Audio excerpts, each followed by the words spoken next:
m'a appris que quand une porte se ferme, ce n'est pas toujours la fin de votre histoire. Ça ne veut pas toujours dire que c'est la souffrance qui vous attend de l'autre côté. Quelquefois, il faut simplement être assez fort. Être assez fort pour regarder dans le couloir, continuer à marcher, et peut-être essayer une nouvelle porte. Peut-être que celle-là sera la bonne. Est-ce important de pleurer? Quelquefois, oui. Quelquefois, se défouler, se permettre de se libérer au fait, en réalité, et pouvoir finalement avancer et ne jamais s'arrêter. Essayez une nouvelle porte. Essayez une nouvelle porte. Tentez ailleurs. Des fois, la vie nous cache des superbes surprises. Le pays que vous connaissez très bien, les trois pays, le Niger, le Burkina Faso et le Mali, ont été victimes de beaucoup de choses. C'est-à-dire un pays enclavé, bloqué, incapable d'exporter ni d'importer à travers les ports, parce que les pays voisins, prétendument frères, avaient refusé de leur accorder cette opportunité. Le roi du Maroc vient de faire une demande aux pays du Sahel, leur disant, vous pouvez venir chez moi si vous avez besoin d'exporter. Yes, Morocco, not the West, not China, but a fellow African nation, is stepping in to rescue the Sahel from economic and political suffocation. Now, imagine a lifeline. Not one dangled by global powers with their strings attached, but one offered by a neighboring country with a vision for true African solidarity. That's exactly what's happening. But how will things be put together? Le lundi 28 avril, une rencontre diplomatique très symbolique s'est déroulée à Rabat, au Maroc. Le roi Mohamed VI a reçu les ministres des Affaires étrangères de 3 pays africains qui font désormais partie d'une nouvelle organisation régionale, la Confédération des États du Sahel, ou AES. Ces pays sont le Mali, le Burkina Faso et le Niger. Ils veulent maintenant choisir librement leurs partenaires, sans ingérence, sans pression et surtout, dans le respect de leur souveraineté. C'est une manœuvre diplomatique très habile de la part du Maroc.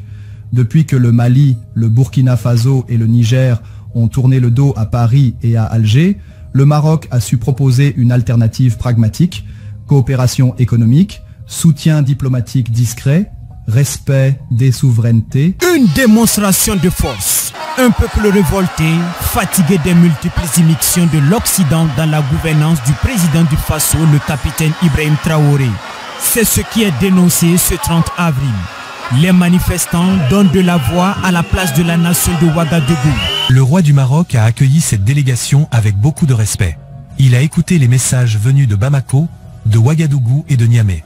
Il a aussi exprimé son soutien aux efforts des pays de l'AES pour se transformer, pour se stabiliser et pour retrouver leur dignité. Il a salué leur courage, leur détermination et surtout, leur volonté de rester maître de leur destin. Voilà, le Maroc voisin s'ouvre la porte et vous autres, une opportunité d'aller vous déverser dans l'océan et vers le monde. Tout ce que vous avez comme marchandises, emmenez tout ce que vous avez comme infrastructure et tout le bazar. Vous voulez vendre et importer, vous pouvez vous servir de notre port. Vraiment, c'est un moyen entre les pays du Sud de pouvoir coopérer sur beaucoup de plans, sur le plan diplomatique, sur le plan économique. Comme vous le savez, ces pays du Sahel traversent une situation assez difficile sur le plan économique et ils n'ont pas accès à la mer. Regardez le roi des Marocains, le roi Mohamed, qui ouvre sa porte. Pendant qu'il y a les Africains comme là, les Marocains sont africains aussi, mais vous, les Noirs, vous aimez mettre les Marocains de côté. Pendant qu'il y a des Noirs comme vous en bas, qui vous ont refusé l'accès, regardez, le Maroc a ouvert la porte. Maintenant, il faut parler encore. Oh mon frère, quel mon frère. Donc je pense que ces pays-là sont en train de réfléchir dans quelle mesure il faut diversifier la coopération. Le Maroc, c'est un pays africain et ça en va aussi de la coopération sud-sud.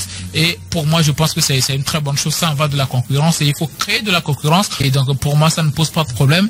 Le Maroc est un pays africain. Donc du coup, aujourd'hui, ils se disent mieux vaut se protéger par le biais du Maroc. Et le Maroc, c'est une aubaine pour le Maroc. Ils ne peuvent pas refuser. Donc pour moi, je pense que c'est une très bonne chose pour ces pays-là. Si les pays de la CEDEAO veulent revenir au devant de la scène, mieux vaut proposer un meilleur tarif à ces pays-là pour que bon, les échanges se fassent dans les normes. Le fait que le Mali envisage désormais des projets économiques majeurs avec le Maroc, sans passer par Alger, est un signe très fort. C'est exactement cela.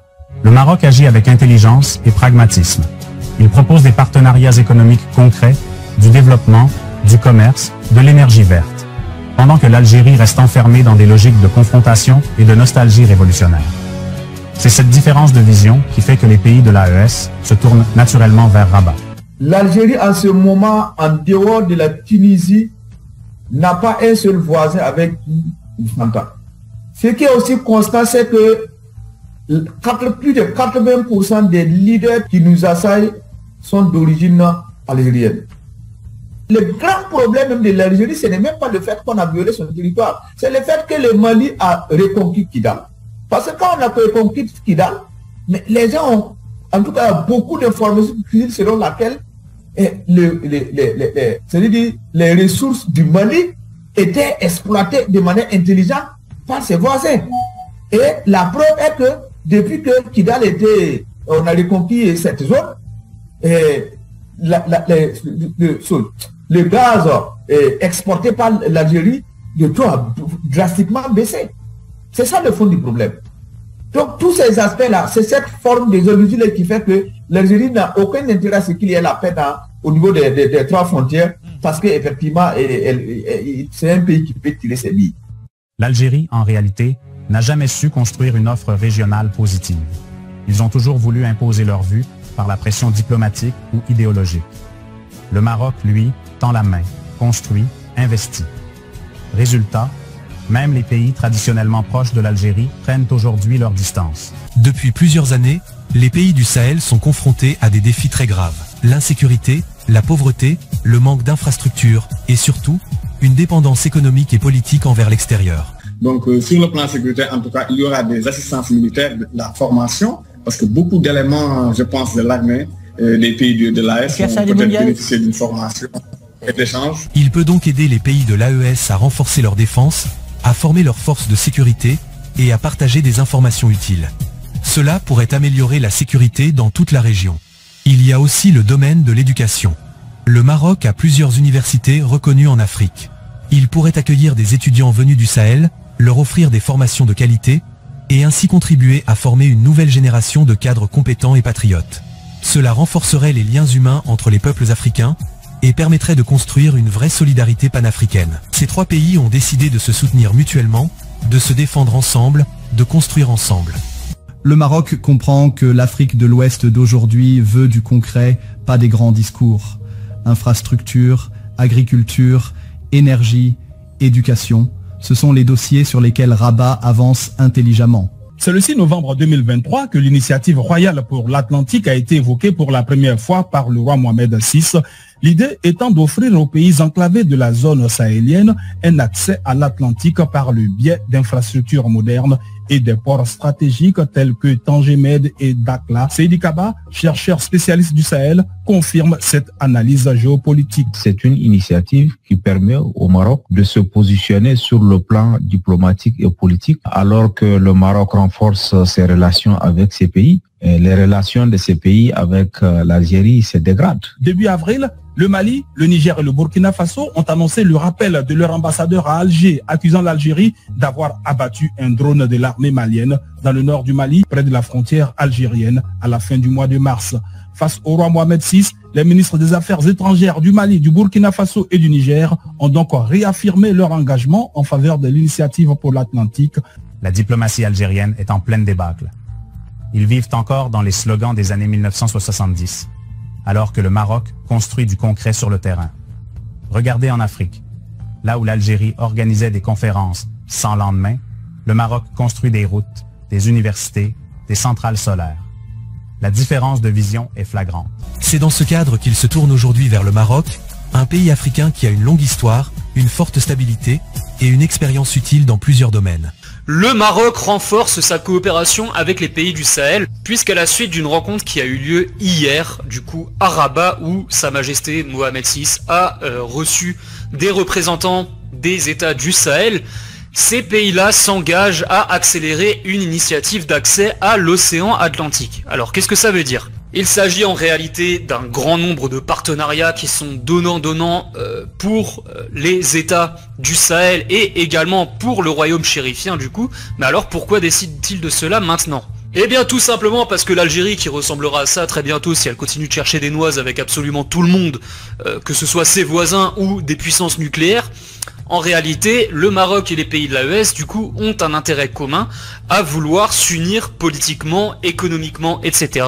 Ce qui est une très bonne chose pour le développement de tout cela qui bénéficie de beaucoup moins de ressources que l'Algérie. Et en plus, ce partenariat s'inscrit dans le fait que la plupart des États africains reconnaissent la souveraineté du Maroc sur le Sahara et sont en voie, en tout cas, de reconnaître le Polisario comme groupe terroriste, ce qu'ils sont totalement. La stratégie marocaine est audacieuse, mais payante. Tant que Rabat maintiendra son équilibre entre réalisme diplomatique et fidélité à certaines causes fondamentales, il conservera son avantage. L'Algérie, si elle ne change pas profondément de posture, continuera à perdre du terrain. Je dois dire que j'ai été impressionné par 3 faits. Le premier, c'est l'amour de Sa Majesté pour l'Afrique et les Africains. Le deuxième, c'est sa parfaite connaissance de nos pays et de la sous-région. Et le troisième fait, c'est sa grande disponibilité à co-construire avec ses frères africains de nouveaux rapports. Les amis, bravo, félicitations, bravo aux Marocains, félicitations, ça fait du bien. Je sais que le roi marocain et le Maroc en général sont en train de faire des choses extraordinaires dans les quelques temps passés. Nous savons aussi d'ailleurs que le Maroc a inauguré le 7 juillet 2022 une clinique au Mali, clinique pour permettre à protéger les enfants cliniques. C'est incroyable les amis. Le Maroc a inauguré le 7 juillet 2022 la clinique prénatale Mohamed VI à Bamako. C'est ça l'amitié. C'est ça la fraternité. Ce n'est pas oh mon frère, j'ai un visage penché comme moi. Non. Mon frère, c'est dans les actes. Ton frère ne te fera jamais la guerre. Ce n'est pas possible. Il peut se retirer, aller dans un coin, c'était, te regarder de loin. Jamais il ne te fera la guerre. Jamais un frère ne peut te faire la guerre. Oh, j'ai pensé que tu pensais. Jamais il n'y a pas j'ai pensé que tu pensais. Même quand un frère pense que tu te déroutes, il va d'abord loin pour te regarder de loin. Il ne te fait jamais la guerre. Le Maroc est respecté, écouté, courtisé. Même au sein du monde arabe, il est devenu un acteur majeur capable de parler à tout le monde. L'Algérie, elle, s'enferme dans une posture d'opposition systématique qui la rend de plus en plus marginale. Ces pays sont en quête de souveraineté, sont en quête de légitimité. Donc, vous savez, le Maroc est un pays qui respecte pratiquement les droits de chaque pays à prendre des décisions par rapport à sa situation intérieure, par rapport à sa diplomatie. Donc, cela est quelque chose de bénéfique pour ces 3 pays-là parce que le Maroc est un pays qui, vraiment, sur le plan diplomatique, continue de vraiment d'assister et d'aider beaucoup de pays africains à s'en sortir sur le plan économique, vu l'expérience marocaine concernant l'industrialisation, concernant l'économie, concernant les finances. Je pense que ces pays de l'AES qui actuellement ont vraiment besoin d'assistance du côté africain. Il est clair que la diplomatie algérienne traverse une période extrêmement difficile. Le monde change et l'Algérie n'a pas su adapter son discours ni ses alliances aux nouvelles réalités. Face à un Maroc dynamique, qui s'est tissé des partenariats économiques, culturels, sécuritaires, l'Algérie paraît figée dans des postures dépassées. Aujourd'hui, personne ne veut s'aligner sur une Algérie qui donne l'impression d'être déconnectée des enjeux du XXIe siècle. Le Maroc, lui, incarne l'Afrique moderne, ambitieuse et tournée vers l'avenir. Comme vous le savez, le Maroc est un pays qui a de l'expérience en la matière, que ce soit sur les relations économiques et sur les relations diplomatiques. Donc ce pays va permettre à ces pays-là, en tout cas, d'avoir vraiment, de pouvoir utiliser les infrastructures marocaines, de pouvoir aussi assister les populations qui sont dans ce Sahel-là à pouvoir commercer avec le Maroc et d'autres pays du Sud. C'est un geste fort, car cela montre que le Maroc ne veut pas imposer ses idées, mais plutôt travailler avec les pays du Sahel dans un esprit d'égalité et de solidarité. L'un des grands sujets discutés pendant cette rencontre a été l'accès des pays de l'AES à la mer, et plus précisément à l'océan Atlantique. En effet, ces 3 pays sont enclavés. Cela veut dire qu'ils n'ont pas de côte maritime. Et cela va aller en s'aggravant si l'Algérie ne change pas d'approche. Ils se coupent de l'Afrique de l'Ouest, ils n'ont plus d'influence au Sahel, ils sont en froid avec le Maroc, et même leurs relations avec certains pays arabes sont en perte de vitesse. Pendant ce temps, le Maroc tisse sa toile, renforce ses alliances et consolide son image à l'international. L'isolement de l'Algérie est de plus en plus visible. C'est vrai que l'Algérie traverse une passe difficile. Cette initiative propose de connecter les pays du Sahel à l'océan en utilisant les ports marocains et en construisant de grands projets d'infrastructure. Cela permettrait aux pays de l'AES de commercer plus facilement, de réduire les coûts et de mieux s'intégrer dans les échanges internationaux. Cela créerait aussi des emplois, de la richesse et une nouvelle dynamique économique pour toute la région. Pour faire du commerce, pour importer ou exporter des produits, ils dépendent des pays voisins qui ont des ports. C'est un gros handicap pour leur économie. Cela ralentit leur développement. C'est pourquoi, depuis plusieurs années, il cherche à avoir un meilleur accès à l'Atlantique. Et justement, le roi du Maroc a présenté une idée intéressante, appelée l'initiative atlantique. Qui est le vrai frère? On dit qu'on va élever le standard de l'infrastructure de ces pays afin de coopérer, se connecter dans la chaîne internationale et se faire de l'argent. Le Maroc a fait des choses extraordinaires, impressionnantes, dignitaires. C'est ça. Le problème est aussi intérieur. L'Algérie est paralysée politiquement. Le pouvoir en place est incapable de réformer, incapable d'offrir une vision d'avenir à sa jeunesse. Pendant que le Maroc attire des investisseurs, des talents, l'Algérie perd les siens. Cet isolement est à la fois externe et interne. Bon, il y a aussi une différence d'approche politique interne. Le Maroc, malgré ses défis, a su offrir une image d'ouverture, de stabilité, de modernisation. L'Algérie, en revanche, reste prisonnière d'un système opaque, marqué par l'immobilisme politique. Et cette image se répercute sur sa diplomatie extérieure. Sur le plan économique aussi, nos pays entretiennent des relations très fortes dans le domaine des infrastructures, dans le domaine du commerce. Le succès d'une telle initiative dépend de la modernisation des infrastructures des pays du Sahel et de la recherche de leur connexion aux réseaux de transport et de communication existants dans la région. C'est-à-dire que ces pays mettent en jour leur infrastructure afin de les connecter dans les réseaux internationaux qui sont disponibles pour que le Maroc aussi, à l'aide de ces outillages, puisse aider à l'accès à l'océan. Pour les dirigeants de l'AES, cette idée est très séduisante. Elle leur permettrait de sortir de l'isolement, d'avoir plus de choix et surtout, de ne plus dépendre des anciennes puissances coloniales ou des grandes puissances étrangères. Un geste politique important pour nous et nous l'avons apprécié pour plusieurs raisons. D'abord, ce geste s'inscrit dans le cadre des relations séculaires entre le Maroc et nos trois pays.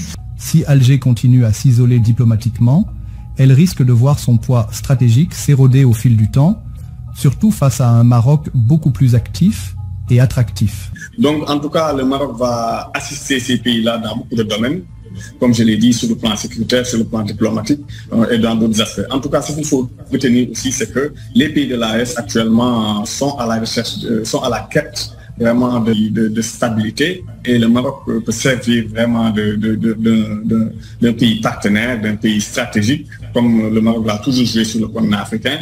D'ailleurs, c'est le cas entre le Maroc et le Sénégal et d'autres pays de la CEDEAO. C'est un pays qui facilite pratiquement les relations entre vraiment les pays africains. Donc il est très important de soutenir cette initiative vraiment lancée par le royaume chérifien.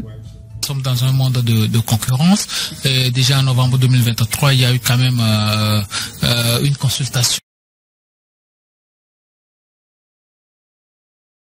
entre vraiment les pays africains. Donc il est très important de soutenir cette initiative vraiment lancée par le royaume chérifien. Nous sommes dans un monde de concurrence. Et déjà en novembre 2023, il y a eu quand même une consultation avec le royaume chérifien où il y a eu la rencontre avec les ministres Abdoulaye Diop, Karamoko et Yao Sangaré, qui ont quand même essayé de discuter avec le souverain marocain pour voir dans quelle mesure ils peuvent essayer de coopérer ensemble par rapport à l'ouverture sur l'Atlantique. Et je pense que le Maroc, depuis belle lurette, essaie quand même de s'implanter en Afrique de l'Ouest. Le Maroc tisse de bonnes relations avec beaucoup de pays de l'Afrique de l'Ouest où ils essaient quand même de s'implanter, notamment dans le domaine des infrastructures hôtelières et autres là. Sur le plan économique, le Maroc continue à signer des accords de partenariat avec beaucoup de pays africains. Donc comme le Sénégal, vous avez vu les initiatives et les rencontres qu'il y a eu entre vraiment le gouvernement marocain et le gouvernement sénégalais. Donc c'est des rencontres à saluer. Donc c'est le même cas pour ces pays de l'AES, parce qu'actuellement ils sont à la recherche de débouchés de matières premières, certes, mais aussi de politique industrielle. Nous, les trois ministres des Affaires étrangères, la Confédération des États du Sahel, à savoir le Burkina Faso, le Mali et le Niger, et nous avons été reçus dans le cadre des relations de fraternité et d'amitié qui existent si heureusement entre le Royaume du Maroc et aussi nos trois pays. Ce débat montre bien que la dynamique régionale évolue rapidement. Le Maroc a su jouer habilement ses cartes, pendant que l'Algérie reste prisonnière de vieux schémas. Chaque pays trace son chemin, et celui du Maroc semble aujourd'hui mieux balisés. Le Maroc avance, construit, se développe. L'Algérie doit faire son introspection et comprendre que le futur se construit avec des ponts, pas des murs. Le Maroc avance avec sérénité et détermination. Le monde reconnaît aujourd'hui la stabilité, la vision et le pragmatisme du royaume du Maroc. Voisins, ils doivent choisir. Soit ils évoluent avec le temps, soit ils continueront à s'enfoncer dans l'isolement. Quand une porte se ferme, ça ne veut pas nécessairement dire que c'est la fin de votre histoire. Quelquefois, dans un couloir, il faut avoir le courage d'aller essayer la porte d'à côté, malgré les bons souvenirs qu'on puisse avoir de la porte précédente. Votre frère n'est pas celui qui vous ressemble. Absolument pas. Ce n'est pas celui qui a votre passeport ou votre carte d'identité, ou similaire au vôtre, au moins, pour le moins. Votre frère est celui qui combat à vos côtés quand vous en avez besoin. Celui qui vous apporte de l'eau à boire quand vous crépissez de soif. Celui qui est prêt à vous propulser quand vous en avez besoin. C'est ça un frère. Combattre avec vous. Vous défendre en public pendant qu'on vous corrige en privé. C'est ça vos frères. Merci infiniment aux Marocains. Nous sommes reconnaissants pour ce peuple sahélien, Mali, Faso et Niger, qui mènent un combat très dur pour leur destinée. God bless.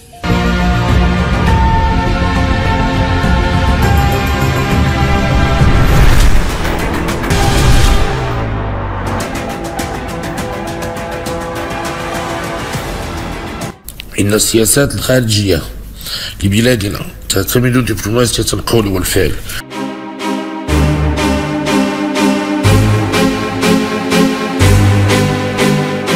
يبرز الموقع الجيوستراتيجي للمملكة المغربية بسياسة خارجية رصينة مبنية على مبادئ ثابتة وثوابت راسخة بعيدة عن المصالح والحسابات الضيقة، إسهاما منها في بناء مجتمع دولي ينشد السلم والرفاه والعيش المشترك.